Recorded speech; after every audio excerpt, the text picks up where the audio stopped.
The rain fell like silver needles against my skin, each drop a cold reminder of how utterly alone I was in this world. My thin waitress uniform clung to my body as I huddled under the small awning outside Bellini's restaurant, where I'd just finished another 12-hour shift. The smell of garlic and tomato sauce still clung to my hair, mixing with the clean scent of rain and wet asphalt. "You can go now, Emma," Mr. Bellini had said, not even looking up from counting the night's earnings.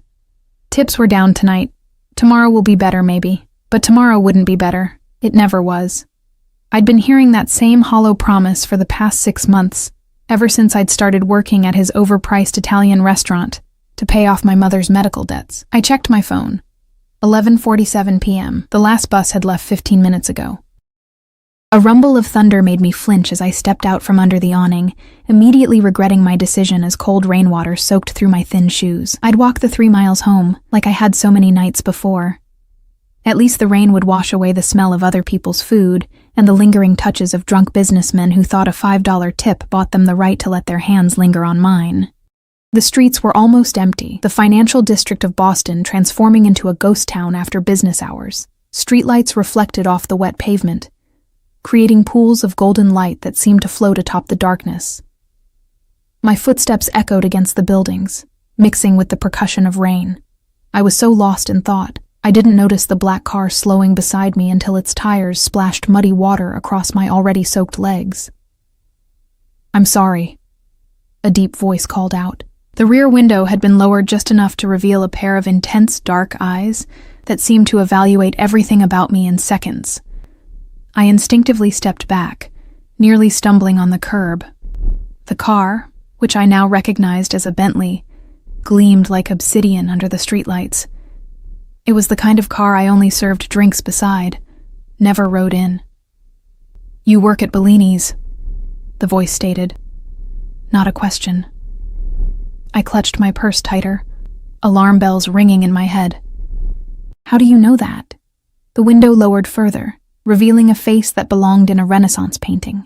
Sharp cheekbones, a strong jaw darkened with 5 o'clock shadow, and those eyes, like polished black stones that absorbed light rather than reflected it. He was younger than I expected, maybe early 30s, with a dangerous beauty that made my heart pound harder against my ribs. "I was dining there earlier." His voice carried the faint trace of an accent I couldn't place. "Private room." The private room? Of course. The section reserved for Mr. Bellini's special guests, the ones who made him nervous, whom he personally attended to, while ordering the rest of us to stay away. "You're walking in this?" He gestured to the downpour with a slight frown. I missed my bus. I didn't know why I was explaining myself to a stranger, especially one who made the hair on my arms stand on end. His eyes narrowed slightly. "Get in. I'll drive you home." "No, thank you." The words rushed out automatically. A slight smile curved his lips, transforming his face into something even more magnetic. It wasn't a request. The way he said it, soft yet unyielding, made my stomach tighten. Before I could respond, the rear door swung open, revealing leather interiors that smelled of expensive cologne and something distinctly masculine. "My mother told me never to get into cars with strangers," I said, trying to sound braver than I felt. He studied me for a long moment. "Alexander Volkov," he said finally. "Now I'm not a stranger." He extended his hand, a large gold signet ring catching the light.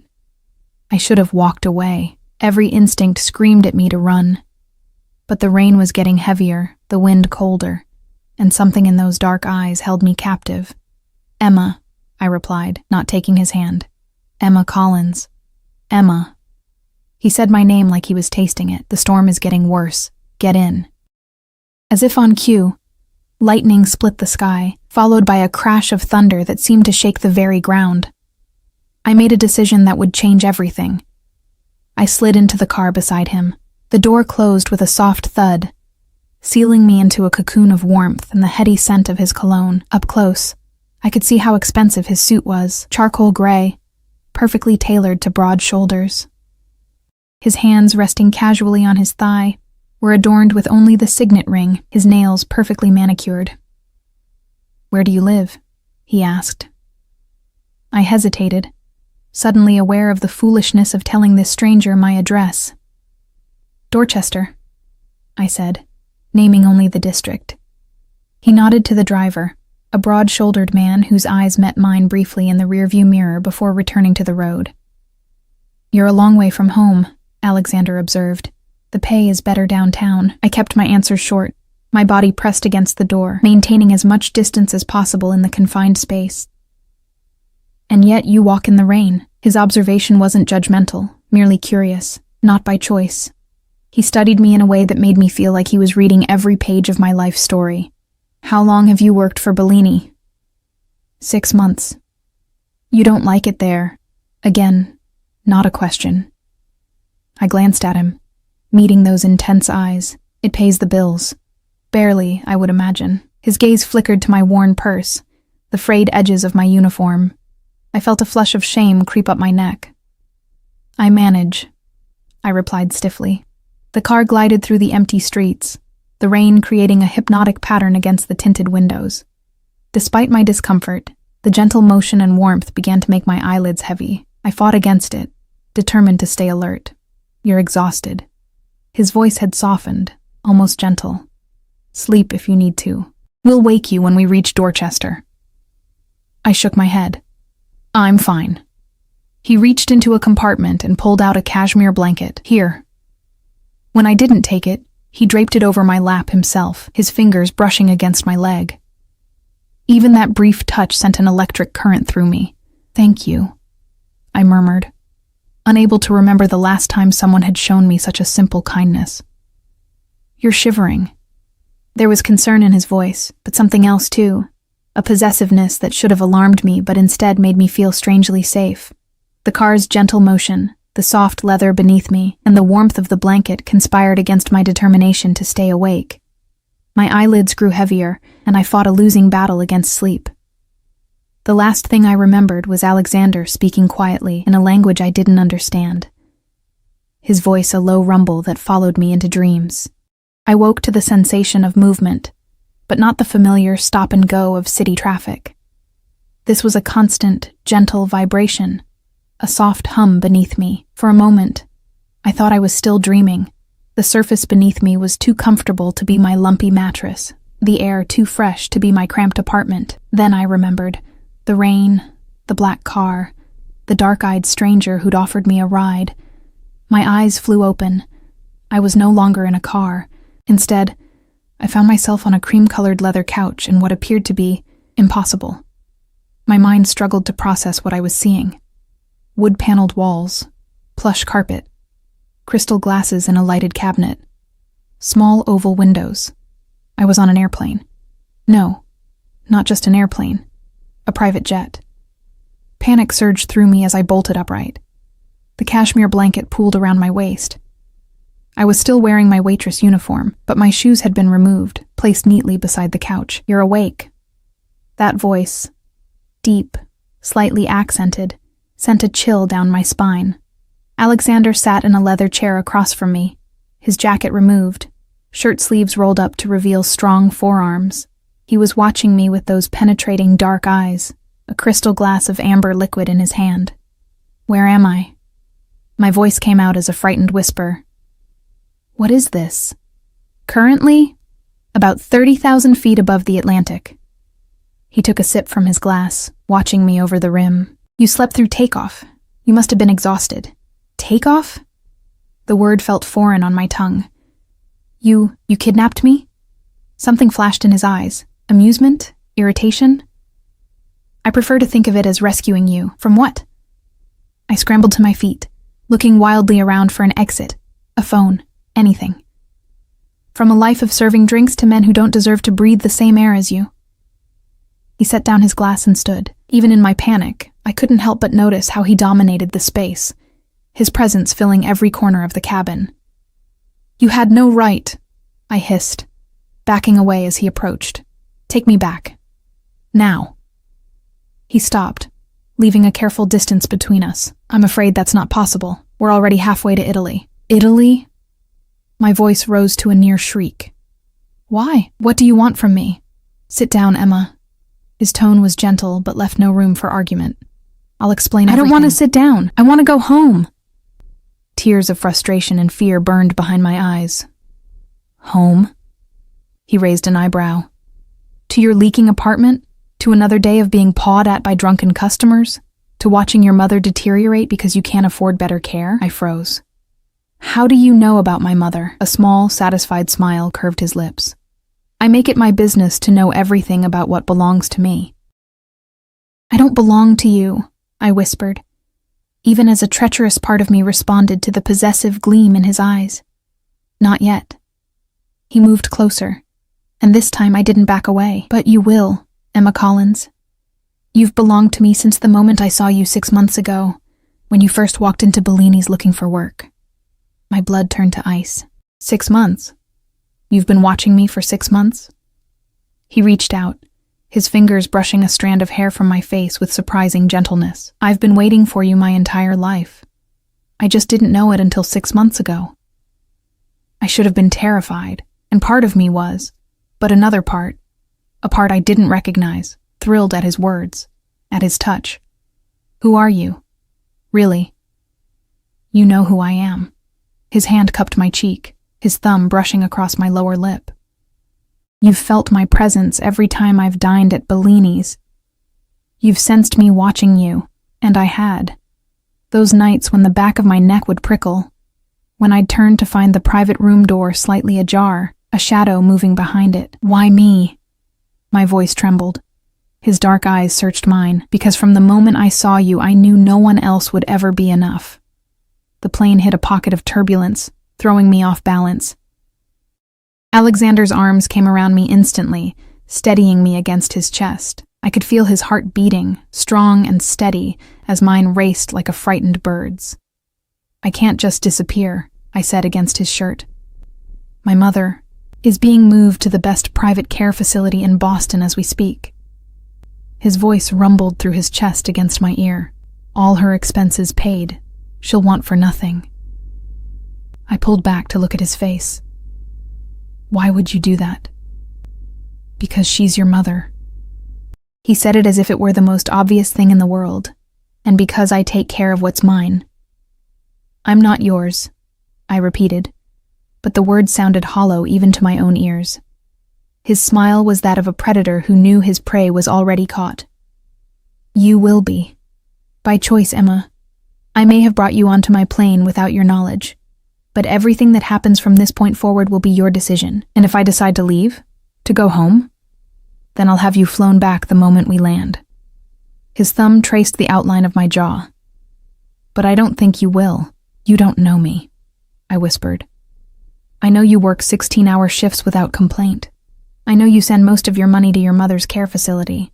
I know you read poetry on your breaks and dream of seeing the world. His eyes never left mine. I know you deserve more than life has given you. The truth of his words struck me like a physical blow. No one had ever seen me so clearly before. What happens in Italy? I asked, my resolve weakening. You'll stay at my villa, as my guest, not my prisoner. His hands moved to my shoulders, firm but gentle. You'll want for nothing, and you'll have time to decide if the life I'm offering is one you want to share. And what life is that? My voice was barely audible over the hum of the engines. One where you never have to worry about money again. Where you're protected, cherished. His eyes darkened. One where you belong to me, and I belong to you. The possessiveness in his voice should have frightened me. Instead, it awakened something primal inside me, something that had been sleeping my entire life. I don't even know you, I said, one last feeble protest. You will. He released me and stepped back. We have a lifetime for that. Outside the small window, the first rays of dawn stretched across the horizon, painting the clouds in shades of gold and rose. Somewhere below, an ocean separated me from everything I'd ever known.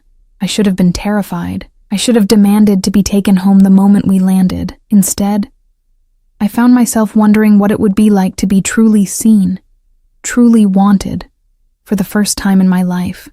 And as Alexander watched me with those intense dark eyes, I realized I was already falling into a different kind of captivity, one with invisible chains that might prove impossible to break.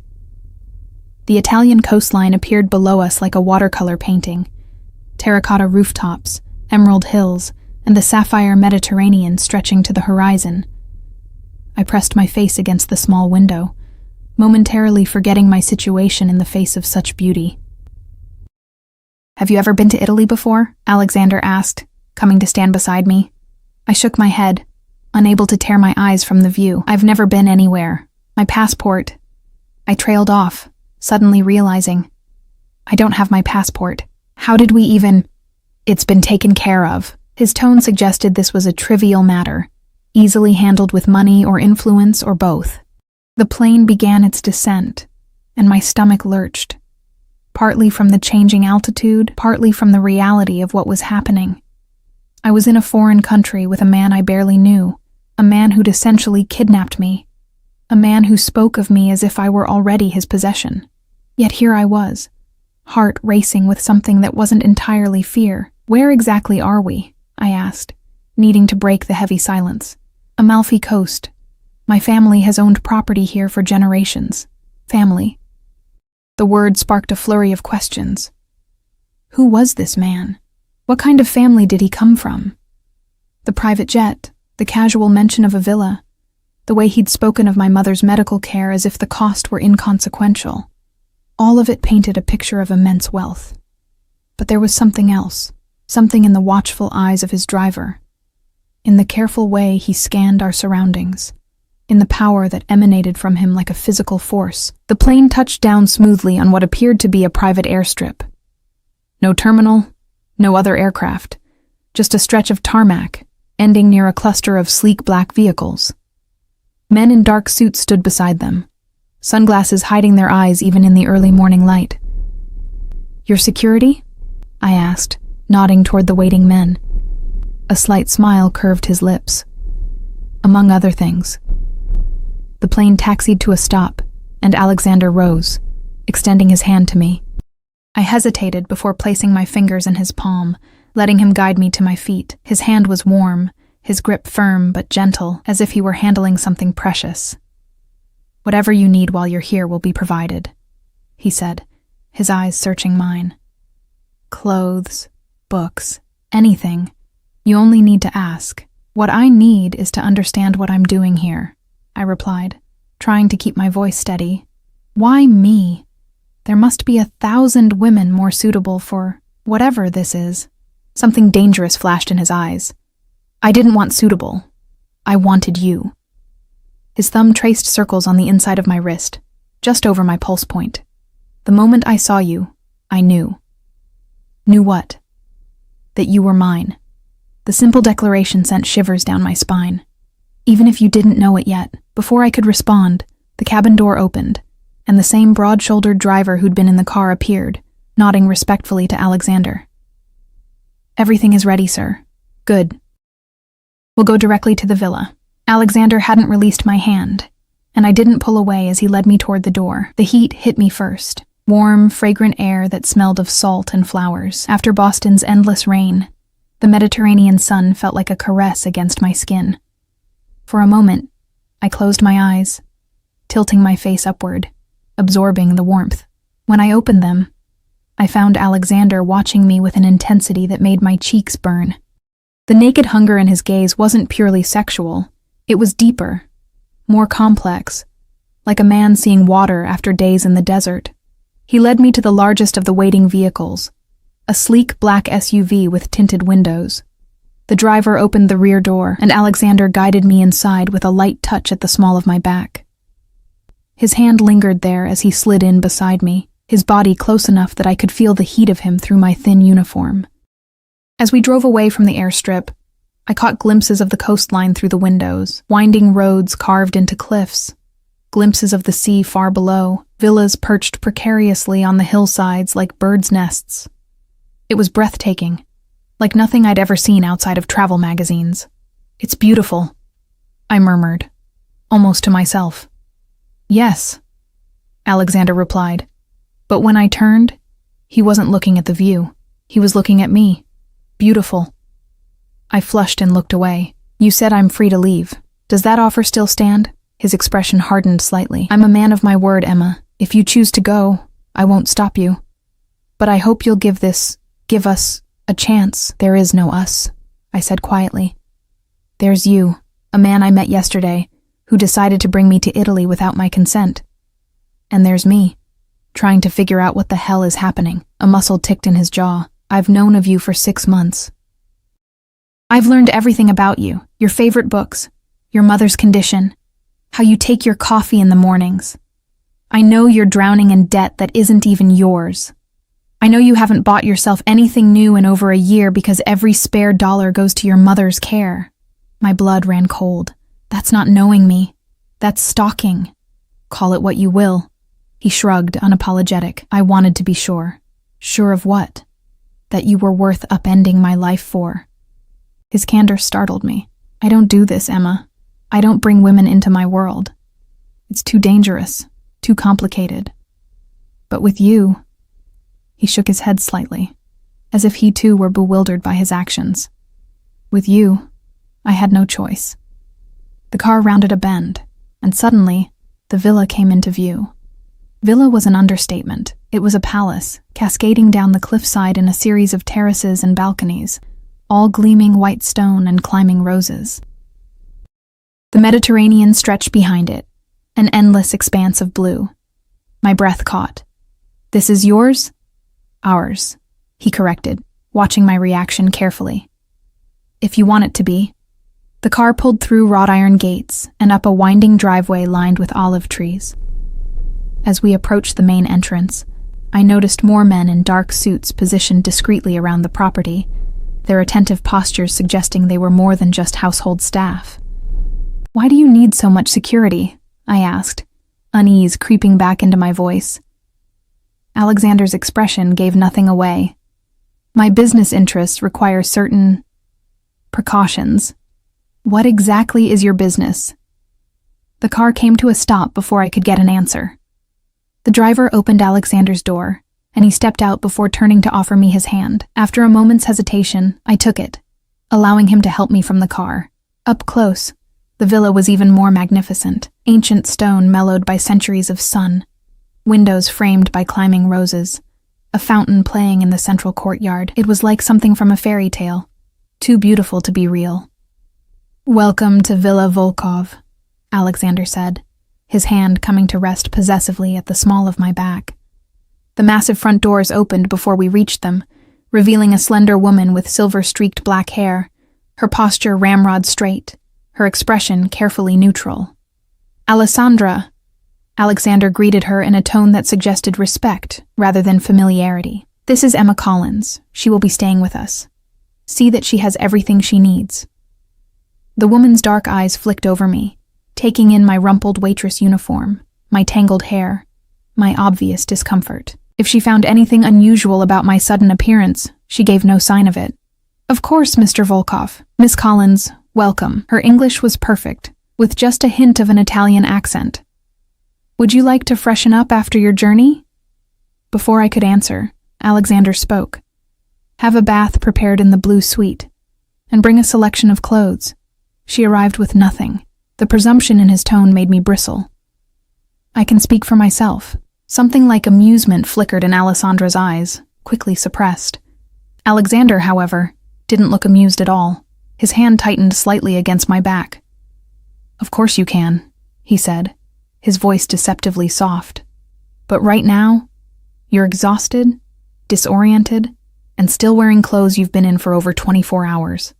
Let Alessandra take care of you. We'll talk after you've rested. Put that way, it was hard to argue.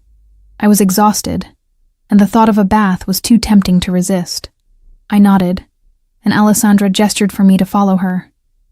As I moved away from Alexander, his hand lingered on my back until the last possible moment, as if he were reluctant to break contact. I felt his eyes on me as Alessandra led me up a sweeping marble staircase and into the depths of the villa. The blue suite is one of our finest guest rooms, she told me, as we walked along a corridor lined with artwork that belonged in a museum. It has a private terrace overlooking the sea. How long has he owned this place? I asked, trying to glean any information I could. Alessandra's expression remained impassive. The Volkov family has owned this property for 3 generations. And what exactly does he do? For business, I mean. She slowed her pace, giving me a sidelong glance. Mr. Volkov has diverse interests. Import-export primarily, real estate, some technology investments. Her tone suggested the conversation was over. "Here we are."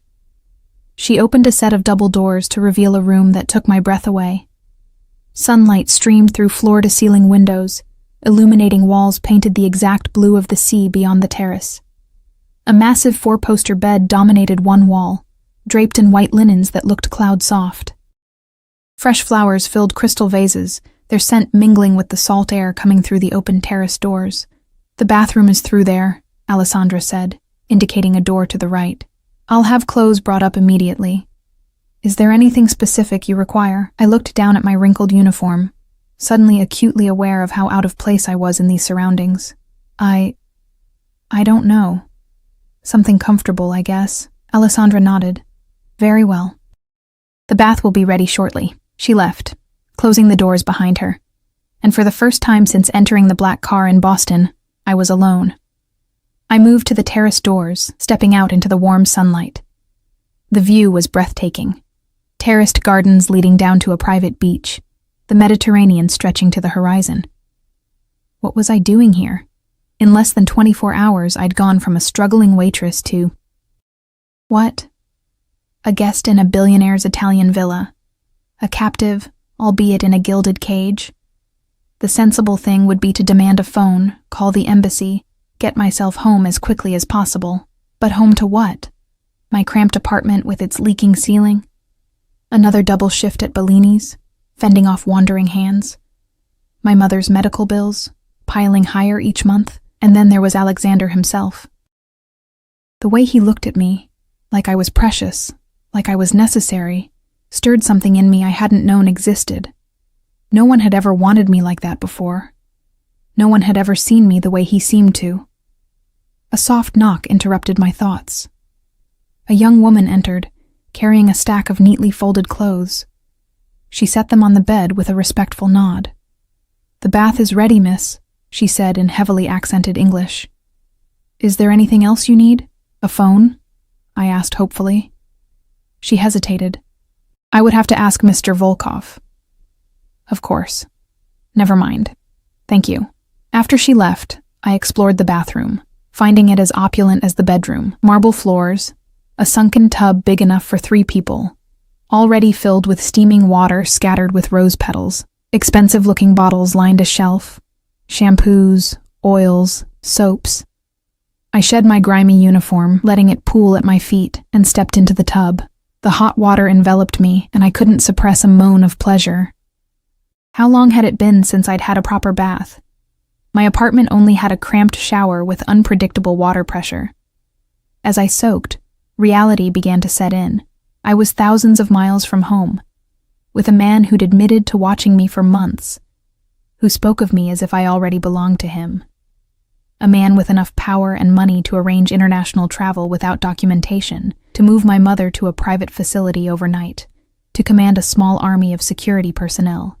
What kind of man had that kind of power? What kind of business interest required that level of protection? Import, export, Alessandra had said. But there was more to it, I was certain. The way his driver watched everything, the security throughout the property, the careful way Alessandra had answered my questions. It all suggested something beyond legitimate business. By the time I emerged from the bath, my skin flushed and my thoughts slightly clearer, I'd made a decision. I would stay. For now. I would learn what I could about Alexander Volkov and his world, and then I would decide whether to run or to stay. I wrapped myself in a plush towel and returned to the bedroom to examine the clothes that had been left for me. The selection was impressive. Dresses in various styles, pants, blouses, even lingerie and nightwear, all in my size. I chose a simple sundress in pale blue linen, feeling strangely vulnerable as I slipped it over my head. The fabric was finer than anything I'd ever worn, soft against my skin. As I was running a brush through my damp hair, another knock came at the door. My heart jumped, thinking it might be Alexander, but it was Alessandra who entered. "Mr. Volkov invites you to join him for lunch on the main terrace," she said. "When you're ready." And if I'm not ready? Her expression didn't change, but something flickered in her eyes. Perhaps respect. "Then I will tell him you're resting. The choice is yours, Miss Collins." The choice is yours. Alexander had said something similar on the plane. It was a strange sort of power to give me, when he'd already taken so much choice away. "I'll join him," I said finally. "I have questions that need answers." Alessandra nodded. "Very well. Follow me when you're ready." After she left, I took a deep breath, steeling myself. Whatever game Alexander Volkov was playing, I needed to understand the rules. And to do that, I needed to face him again. This enigmatic man who'd turned my world upside down in the space of a single rainy night. The main terrace was a masterpiece of Mediterranean elegance. White stone floors, climbing bougainvillea casting dappled shade, and a panoramic view that stole my breath. Alexander sat at a glass-topped table, his attention focused on papers spread before him. He'd changed into linen pants and a white shirt, open at the collar, his dark hair still slightly damp as if he too had showered. The casual attire softened his appearance, making him seem almost approachable, almost. He looked up as I approached, and the intensity in his gaze made my steps falter. He rose immediately, his eyes traveling over me in a way that felt like a physical touch. "The dress suits you," he said, setting aside his papers and pulling out a chair for me. "Though you'd look beautiful in anything." I sat down, careful to maintain my composure. "Or nothing at all. Isn't that the usual line?" His lips curved in amusement. "I'm not interested in usual lines, Emma." He retook his seat, gesturing to a young man who immediately stepped forward to pour wine into crystal glasses. "I hope you slept well as can be expected after being abducted," I replied, leaving my wine untouched. He didn't flinch at the accusation. "You got into my car willingly, to go home, not to Italy." Semantics. He waved a dismissive hand, then leaned forward, eyes locked on mine. "You're here now. The question is, what happens next?" "That depends on you answering some questions," I said, forcing myself to meet his gaze. "Ask anything. I'll answer what I can." I chose my words carefully. "Who are you really? And don't say Alexander Volkov. I want to know what you do, why you need all this security, why you've brought me here." He studied me for a long moment, as if deciding how much to reveal. "My family has controlled certain business interests in Eastern Europe for generations. We've expanded into Western markets over the past decade." "What kind of business interests?" "Various enterprises." His voice remained casual, but his eyes had hardened, some more legitimate than others. The realization that had been building since our first meeting crystallized into certainty. "Your mafia." He didn't deny it. "That term is so imprecise. I prefer to think of myself as a businessman operating outside conventional restrictions." My pulse quickened. I'd suspected, of course, the security, the wealth, the power, but hearing him all but confirm it sent a chill through me. "You're a criminal. By some definitions." He took a sip of his wine, watching me over the rim of his glass. "By others, I'm a man who creates order where governments fail, who provides protection to those who need it, who keeps a balance of power that prevents greater violence. You're justifying breaking the law. I'm explaining how the world actually works, beyond the simplified morality you've been taught." His voice remained calm, almost gentle, as if he were explaining a difficult concept to a child. "The line between legal and illegal is drawn by those with power. I simply operate under a different set of rules." A server appeared, placing a plate of delicate seafood before each of us. I stared down at the artfully arranged food, my appetite gone. "And where do I fit into this world of yours? Why am I here?" Alexander set down his glass, his expression growing serious. "From the moment I saw you, I knew you were different. There's a light in you, Emma, a resilience, a purity, that I haven't seen in anyone else. So, you decided to..." "What? Collect me? Like some rare specimen?" His jaw tightened. "I decided to give you the life you deserve. Away from struggle, away from men who don't value you. By taking me away from everything I know, without asking." I pushed my plate away, anger rising. "That's not protection. That's possession." "Yes." The simple admission startled me. "I want to possess you, Emma. I want you to be mine in every way a woman can belong to a man. But I want you to choose it." The raw honesty in his voice sent heat spiraling through me, contradicting the outrage I knew I should feel. And if I don't choose it? Then you're free to leave. His eyes never left mine. But I think you're curious about this life, about me, about what we could be together. He wasn't wrong. And that terrified me more than any threat could have. You're asking me to accept a life built on crime, on hurting people. I'm asking you to accept reality. He leaned forward, his voice dropping. The world you think you live in, where good is rewarded and evil punished, where hard work guarantees success, it's a fairy tale. I'm offering you truth and protection and anything else your heart desires. The worst part was how tempting his words were. How easily I could imagine slipping into this life of luxury and protection, leaving behind the constant struggle that had defined my existence for so long. My mother, I said, changing tactics. You said she's being moved to a better facility? The best in New England. He reached into his pocket, producing a phone which he slid across the table to me. Call the number and contacts under Wellington Care. Ask for Dr. Patel. She'll confirm your mother arrived safely this morning and is settling in. My fingers trembled as I picked up the phone, finding the contact and dialing. A female voice answered, identifying herself as Dr. Patel. When I asked about my mother, she confirmed everything Alexander had said. Marion Collins had been transferred that morning, was comfortable, and was already scheduled for additional treatments unavailable at her previous facility. Would you like to speak with her? Dr. Patel asked. Tears pricked my eyes. Yes, please. My mother's voice, stronger than I'd heard it in months, came through the line. Emma? Sweetheart, where are you? They told me you'd arranged all this. I swallowed hard, looking across at Alexander, who watched me with unreadable eyes. I'm taking care of some business, Mom. How are you feeling? Better than I have in ages. The happiness in her voice was unmistakable. This place is amazing, Emma. My room has a view of a garden and the doctors.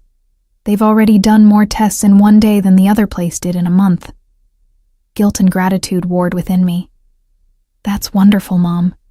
But how are you affording this? It must cost a fortune. I met Alexander's gaze. I've made some changes in my life. Don't worry about the money. Just focus on getting better. After a few more minutes of conversation, I promised to call again soon and hung up, setting the phone carefully on the table between us. Thank you, I said quietly, for what you've done for her. Alexander nodded, his expression softening. Your loyalty to her is one of the things I admire about you. Family is everything. The way he said it suggested a deeper meaning, a core principle rather than a platitude. Is that why you're in the family business? Loyalty. A shadow crossed his face. My father built an empire. My responsibility is to protect and expand it, even if that means doing terrible things. Even then, his honesty was disarming, but I have lines I don't cross, rules I live by. What kind of rules? I don't harm children. I don't traffic in humans. I don't betray those loyal to me. He held my gaze, and I protect what's mine with my life. There it was again, that possessiveness that should have repelled me, but instead sent a forbidden thrill through my veins. I'm not yours. Not yet.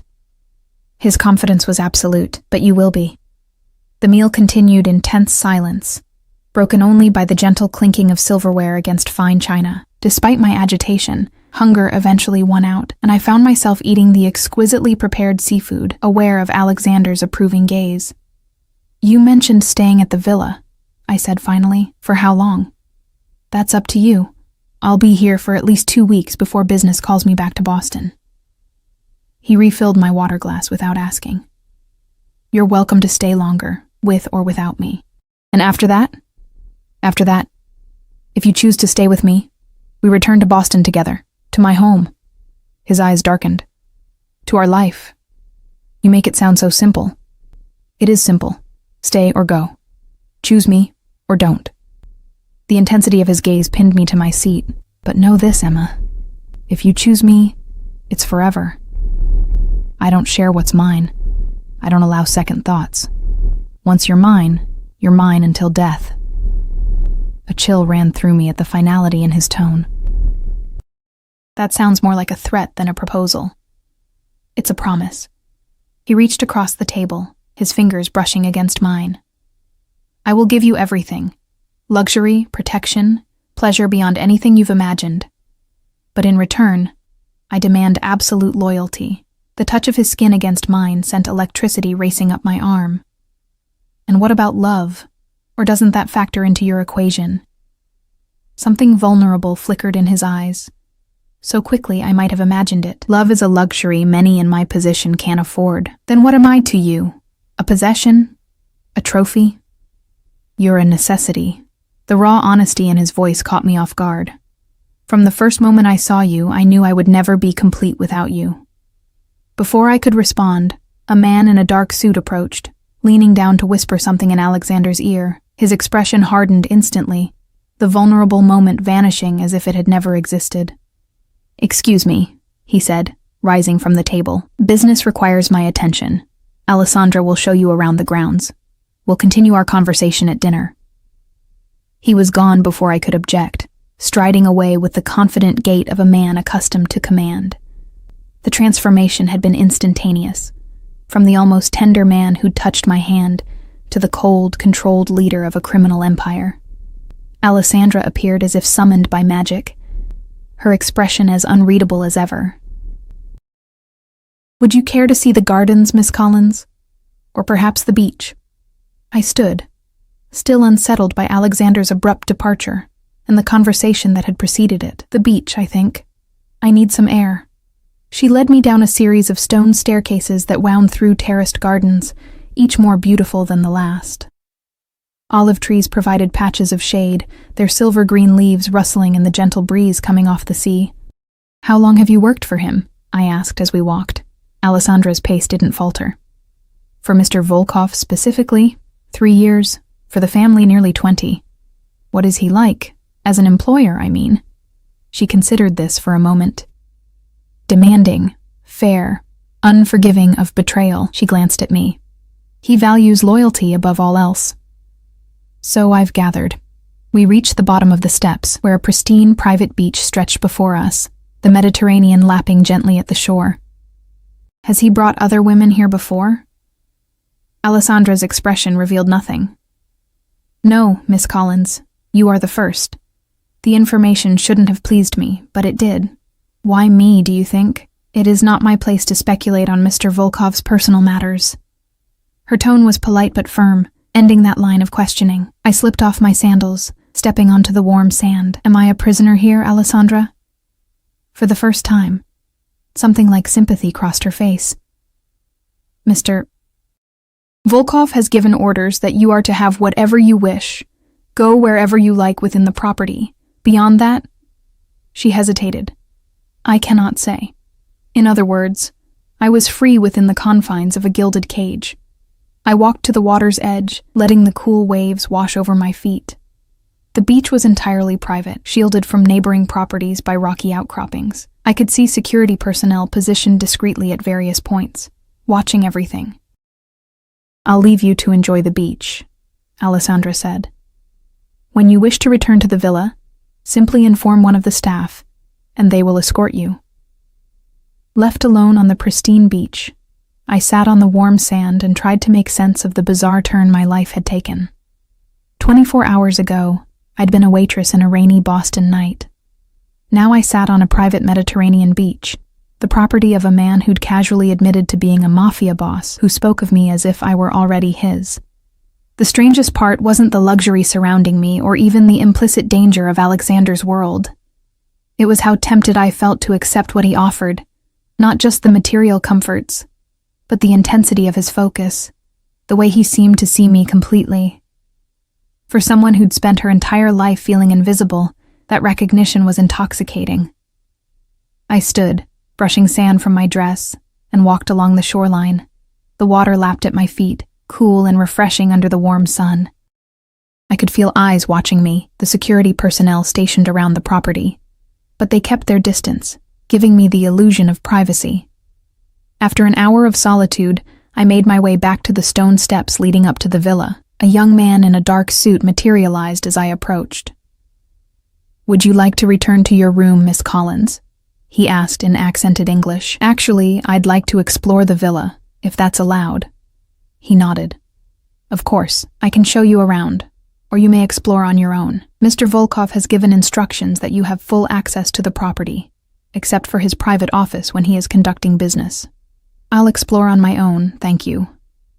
He inclined his head respectfully. If you need anything, there are staff throughout the villa. You only need to ask. The villa was even more extensive than I'd initially realized, a sprawling complex of interconnected buildings climbing up the hillside. I wandered through grand rooms filled with priceless art, intimate reading nooks tucked into unexpected corners, and expansive terraces offering different perspectives of the coastline.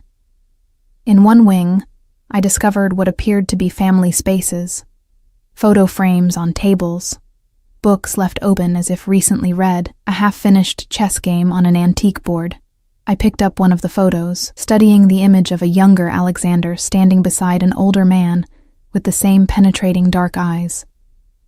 His father, I assumed, the man who had built an empire that Alexander now controlled. That was taken in St. Petersburg 5 years ago. I nearly dropped the frame at the sound of Alexander's voice. He stood in the doorway, his expression unreadable as he watched me replace the photo carefully on the table. I'm sorry, I was just exploring. Don't apologize. He moved into the room, his presence immediately filling the space. He'd changed again, now wearing a tailored suit that emphasized his broad shoulders. You're free to go anywhere in the villa. Except your office during business, I said, recalling the security guard's words. A slight smile curved his lips. For your protection, not mine. Some of my associates can be unpredictable. Dangerous, you mean? Yes. He didn't bother to deny it. Not everyone in my world shares my code of ethics. Ethics. I couldn't keep the skepticism from my voice.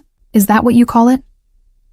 Instead of taking offense, he moved closer, stopping just within arm's reach. Mock if you wish, but even in my world, especially in my world, rules are necessary, lines that cannot be crossed, and what happens to those who cross them? His eyes hardened. They are dealt with. The way he said it sent a chill down my spine. This man, who looked at me with such tenderness, was capable of violence I could barely imagine. Your business earlier, I said, changing the subject. Is everything all right? Nothing for you to worry about. He reached out, tucking a strand of hair behind my ear, his fingers lingering against my cheek. Just a minor territorial dispute. Territorial dispute, I repeated. Like gang wars? His expression darkened. We're not street gangs, Emma. We're organizations with histories spanning generations, controlling billions in assets. When conflicts arise, they're handled with precision and violence. When necessary. He didn't apologize or justify, simply stated it as fact. I stepped away from his touch, needing distance to think clearly. I can't pretend to understand your world, Alexander. It's so far removed from anything I've known. Then let me show you. His voice softened, becoming almost persuasive. Not the darkness. You don't need to see that part, but the rest. The privilege, the freedom, the power to change lives. Like my mother's. Yes. Like your mother's. He closed the distance between us again. Do you have any idea how much good you could do with the resources I'm offering you? How many lives you could improve? It was a seductive thought, having the means to help others the way I'd always wished I could. At what cost? To you? Nothing but your loyalty to me. His eyes burned into mine. I would never ask you to compromise your principles, Emma. Your goodness is part of what draws me to you. And if your world threatens that goodness, if being with you means accepting things I can't morally justify, then you walk away. He said it simply, though something flashed in his eyes. Pain, perhaps, or fear. But before you decide, give me these 2 weeks. Let me show you what life with me could be. It was reasonable. Too reasonable. Coming from a man who'd essentially kidnapped me. But standing there, looking into his eyes, I found myself nodding. 2 weeks. Relief washed over his features, quickly masked by his usual controlled expression. Good. Now, would you join me for dinner? There's a restaurant in Positano I think you'd enjoy. I don't have anything suitable to wear to a nice restaurant, I said, Gesturing to my simple sundress, his smile returned, warm and genuine. That's easily remedied. I took the liberty of having some additional items brought to your room while you were at the beach, including evening wear. Of course he had. You seem very confident I'd agree to stay. Not confident. Hopeful. The sincerity in his voice caught me off guard. Be ready at 7? I'll meet you in the main hall. The dresses laid out on my bed when I returned to my room were breathtaking. Designer pieces in silks and chiffons, each one probably costing more than I'd earned in 6 months at Bellini's. After a quick shower, I selected a midnight blue slip dress that fell just above my knees, elegant in its simplicity. Among the accessories, I found a delicate silver bracelet that complemented it perfectly. Looking at my reflection in the full-length mirror, I barely recognized myself. My hair, usually pulled back in a functional ponytail for work, fell in soft waves around my shoulders. The dress clung to curves I usually hid under baggy clothes. Even my eyes seemed different, wider, brighter, as if seeing the world anew. At precisely 7, I descended the marble staircase to find Alexander waiting in the entry hall. He wore a black suit that fit him impeccably, his dark hair combed back from his forehead. When he saw me, he went still, his eyes traveling slowly from my face down the length of my body and back again. You are breathtaking, he said, his voice lower than usual. Heat crept into my cheeks. Thank you. For the dress and everything. He offered his arm. Shall we? Outside, a sleek sports car waited, its engine purring softly. Alexander opened the passenger door for me, his hand resting briefly on my lower back as I slid inside. The interior smelled of expensive leather and his cologne, a heady combination that made my pulse quicken. No driver tonight? I asked as he settled behind the wheel. I prefer to drive myself when I can. He glanced at me as the car moved smoothly down the driveway. It's one of the few times I feel truly in control. I would have thought you always feel in control. His laugh was unexpected, rich and genuine. Appearances can be deceiving. In my position, I'm constantly balancing competing interests, managing volatile personalities. It's a delicate web. And what happens when the web breaks? His hands tightened on the steering wheel. People die. The blunt response silenced me as we wound along the coastal road, the Mediterranean glittering in the early evening light. Alexander drove with confident precision, taking the hairpin turns with ease, one hand occasionally dropping to rest on my knee as if he couldn't bear not touching me. Positano revealed itself around a bend, a pastel-colored cascade of buildings tumbling down the hillside toward the sea, like something from a fairy tale. Alexander navigated the narrow streets with practiced ease, eventually pulling up before a restaurant perched on a cliff edge. They have the best seafood on the coast, he said as we entered, his hand once again finding the small of my back, and a wine cellar that would make you weep. The maitre d' greeted Alexander with nervous deference, immediately leading us to what was clearly the best table, a secluded spot on the terrace with an unobstructed view of the sunset over the Mediterranean. No reservation had been mentioned. I suspected Alexander never needed one. You come here often? I asked as we were seated. Whenever I'm in Italy. He ordered wine in fluent Italian, his accent perfect to my untrained ear. This coast has always been special to me, away from the pressures of Boston and Moscow. Moscow, where I was born, where the heart of my family's operations remains, though we've expanded significantly into American markets over the past decade. He regarded me over the rim of his wine glass. Does that surprise you? Everything about you surprises me, I admitted.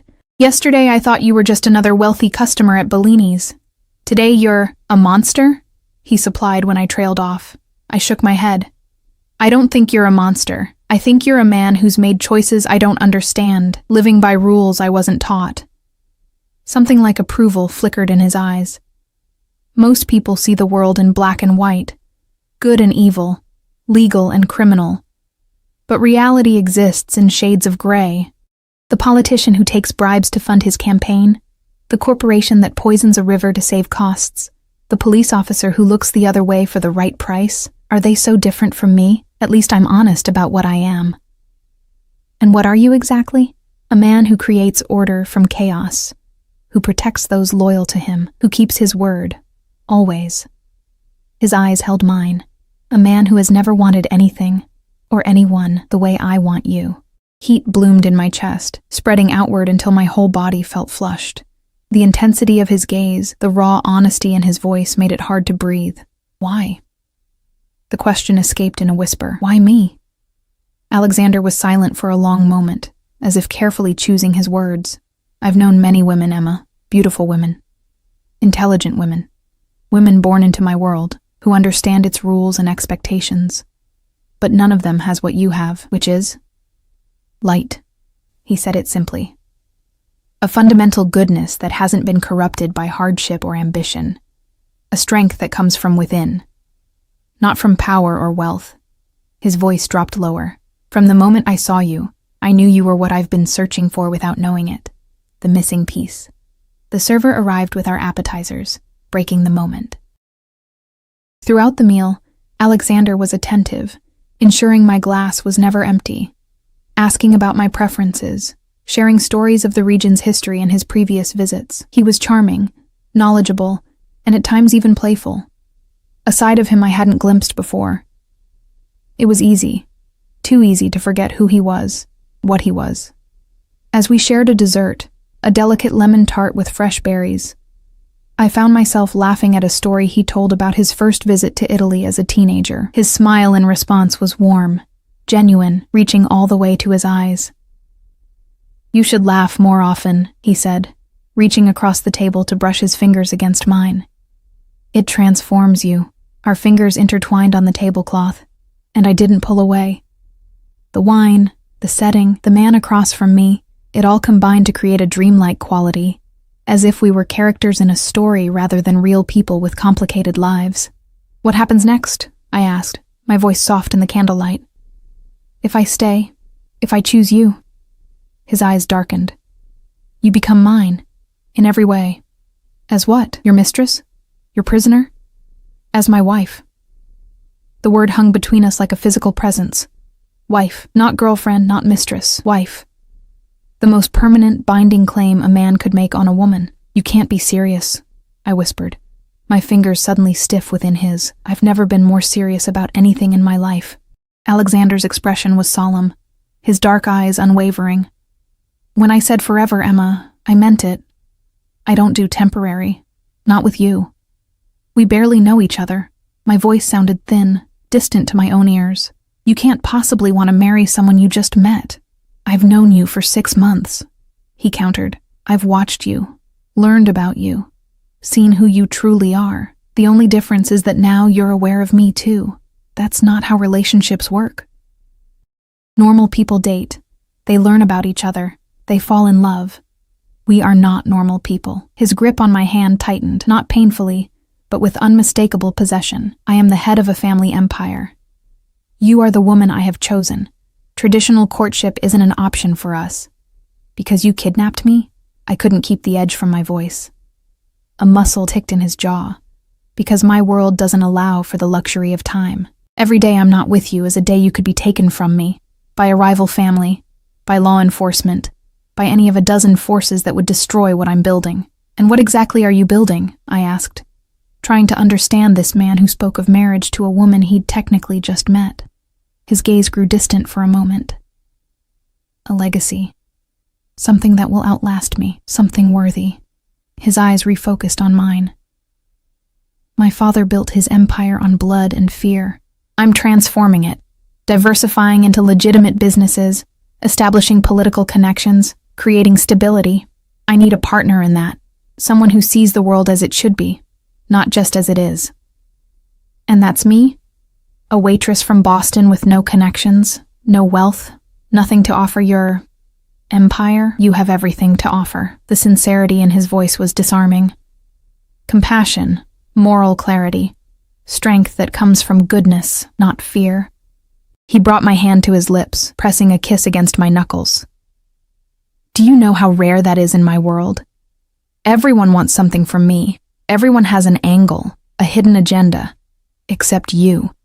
I pulled my hand away, needing distance to think clearly. This is insane. You can't just decide someone will be your wife without their input. I'm not deciding for you. I'm asking. For the first time, uncertainty flickered across his features. Stay with me for these 2 weeks. Let me show you what life with me would be. Then make your choice. And if I choose to leave, then you leave, with enough money to secure your mother's care for the rest of her life, and to start fresh wherever you wish. His expression hardened slightly. But understand this, Emma. If you leave completely. I won't pursue you. I won't watch over you. It will be a clean break, because your pride couldn't handle rejection. Because I can't afford half measures. In my position, attachments are vulnerabilities. If you're not fully mine, protected by my name and my power, then you're a weakness I can't allow. His brutal honesty was both chilling and strangely reassuring. At least he wasn't trying to manipulate me with false promises or romantic fantasies. 2 weeks, I repeated, buying time to process everything. No commitments until then. Relief softened his features. No commitments until then. The rest of dinner passed in a strange, charged atmosphere. Alexander told me more about his businesses, both legitimate and otherwise, answering my questions with surprising candor. He controlled shipping routes throughout Eastern Europe, owned real estate across 3 continents, had interests in technology startups and banking institutions. The scope of his power was dizzying. By the time we left the restaurant, night had fallen completely. The coast transformed into a glittering ribbon of lights against the darkness of the Mediterranean. Alexander drove more slowly on the return journey, one hand resting casually on my knee, his touch warm through the thin fabric of my dress. Tomorrow, he said as we wound along the coastal road.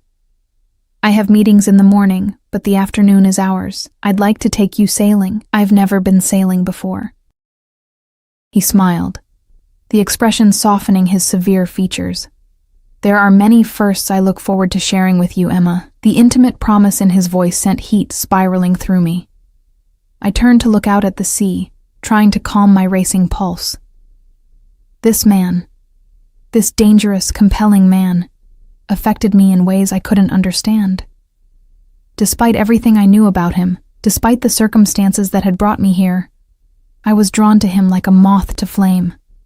When we returned to the villa, Alexander walked me to my room, maintaining a respectful distance despite the tension crackling between us. At my door he stopped, his eyes holding mine in the soft hallway light. "Good night, Emma," he said, his voice a low rumble that I felt more than heard. "Good night, Alexander." He leaned in slowly, giving me time to pull away. When I didn't, his lips brushed against my cheek, lingering just a fraction too long to be entirely proper. The simple touch sent electricity racing through me, leaving me breathless. Then he was gone, striding down the hallway without looking back, leaving me alone with my confused thoughts and the ghost of his touch on my skin. Morning brought clarity, or at least the pretense of it. In the harsh light of day, the dinner conversation seemed like a fever dream. Marriage proposals from mafia bosses weren't part of any reality I recognized. Yet the memory of Alexander's intensity, his unwavering certainty, lingered like a physical presence. I spent the morning exploring the gardens, trying to make sense of my situation. Somewhere between the rose trellises and lemon trees, I admitted a truth to myself. I was attracted to Alexander Volkov. Not just to his wealth or power, but to him, the man who looked at me as if I were the answer to a question he'd been asking his entire life. The realization was both terrifying and liberating. I didn't have to understand it to acknowledge it. And acknowledging it gave me back some measure of control. This wasn't just happening to me. I was a participant in it, with choices to make. By the time Alexander found me, I'd reached something resembling peace with my conflicted feelings. "You look beautiful today," he said, approaching along a stone path. He'd traded his usual suit for casual linen pants and a white shirt, sleeves rolled up to reveal tanned forearms. The more relaxed attire made him appear younger, less forbidding. "Thank you." I'd chosen a simple white sundress from the wardrobe that had mysteriously expanded overnight, with more clothes in my exact size. "Are we still going sailing? If you'd like to." For once, he seemed almost hesitant, as if uncertain of my mood after last night's revelations. I would. The decision felt significant somehow, a step toward something I couldn't yet name. His smile was like sunlight breaking through clouds, warm, transformative.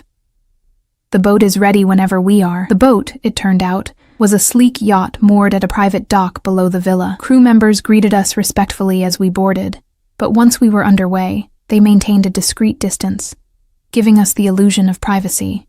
Alexander was different on the water. More relaxed, the weight of his responsibilities temporarily lifted.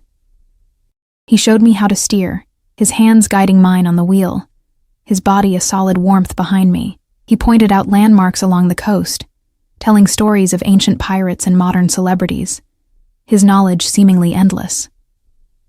We anchored in a secluded cove, where the water was an impossible shade of turquoise. Alexander had packed a lunch, or rather, had it packed for us. A feast of local specialties and chilled wine that we ate on the upper deck, the Mediterranean stretching endlessly around us. "You love it here," I observed, watching as he gazed out at the sea, contentment softening his usually vigilant expression. "It's one of the few places where I feel free," he admitted. "Away from the demands of business, the politics, the constant vigilance." "Is it always like that? Having to watch your back?" "Always." There was no self-pity in his tone, just statement of fact. "It's the life I was born into, the price of the power I hold." Sounds lonely. The observation slipped out before I could filter it. His eyes met mine, something vulnerable flickering in their depths. "It is. That's why finding you." He trailed off, then reached across the small table between us, his fingers brushing mine. "You see the real me, Emma, not just the power or the money or the danger. You see me." The simple truth of it resonated within me. Despite everything, the kidnapping, the criminal empire, the impossible marriage proposal, I did see him. The man beneath the mafia boss. The human being behind the carefully controlled exterior. "I'm trying to," I said honestly. His smile was brief but genuine. "That's more than anyone else has ever done." After lunch, he suggested swimming. I hesitated, not having packed a swimsuit, but he produced one. Of course he had, in my exact size. A modest navy blue one-piece that somehow still managed to be elegant. The water was perfect, cool enough to be refreshing under the warm Mediterranean sun, clear enough to see fish darting between rocks far below. Alexander swam with the powerful grace of an athlete, cutting through the water with practiced ease. I was less graceful, but enthusiastic, reveling in the novelty of swimming in the open sea rather than the chlorinated public pools of my childhood. When I tired, Alexander helped me back onto the boat, his hands strong and sure around my waist. Water droplets clung to his skin, highlighting the defined muscles of his chest and arms. I caught myself staring and quickly looked away, but not before noticing the heat in his eyes as he watched my reaction. We dried off in the sun, wrapped in plush towels, sipping cold drinks brought by the discreetly attentive crew. The day had a dreamlike quality, the perfect weather, the impossibly blue sea, the handsome, dangerous man watching me with eyes that seemed to see into my soul. "What are you thinking?" he asked, breaking a comfortable silence. I considered lying, then decided on honesty, that this doesn't feel real, any of it. Being here, with you. It's like I've stepped into someone else's life. Or perhaps you've finally stepped into the life you were always meant to have. His voice was soft, but intense. The life you deserve. A life with you. I said it not as a question, but as a statement, testing how the words felt on my tongue. Yes. His eyes never left mine. A life with me, as my partner, my wife, the mother of my children. The last words sent an unexpected pang through me, not fear or rejection, but a strange yearning I hadn't known I possessed. Children? Something vulnerable crossed his face. Family is everything to me, Emma. Not just the organization I lead, but true family. Blood, loyalty, continuation. I want children. A son to carry on my name, daughters to bring light into our home. Our home, I echoed, the concept simultaneously foreign and compelling. Yes. He moved closer, reaching out to trace the line of my jaw with gentle fingers. I would build you a palace if you wanted it, or a simple cottage by the sea. Anything you desire. I don't want palaces or cottages. I met his gaze steadily, If, and it's still a very big if, I were to consider this crazy proposal, I'd want honesty. Complete honesty. About your business, your past, everything. His expression grew serious. There are things in my past, in my business, that would disturb you. Things I'm not proud of. Things I've done out of necessity rather than choice. I need to know who I'd be binding myself to. The real you. Not just the charming man on a yacht. He was quiet for a long moment. You're right, he said finally. You deserve the truth. All of it. If you're to be my wife, there can be no secrets between us. He took my hand, his grip firm but gentle. Tonight, after dinner, I'll tell you everything. And then you can decide if you still want to consider my proposal. The sun was beginning to set as we returned to shore, painting the sky in spectacular shades of orange and pink. Alexander stood behind me at the railing, his arms wrapped around my waist, his chin resting lightly on my head. We fit together perfectly, as if my body had been designed to complement his. Beautiful, I murmured, watching the sunset transform the coast into a golden wonderland. Yes, he agreed. But when I glanced up, he wasn't looking at the sunset. He was looking at me.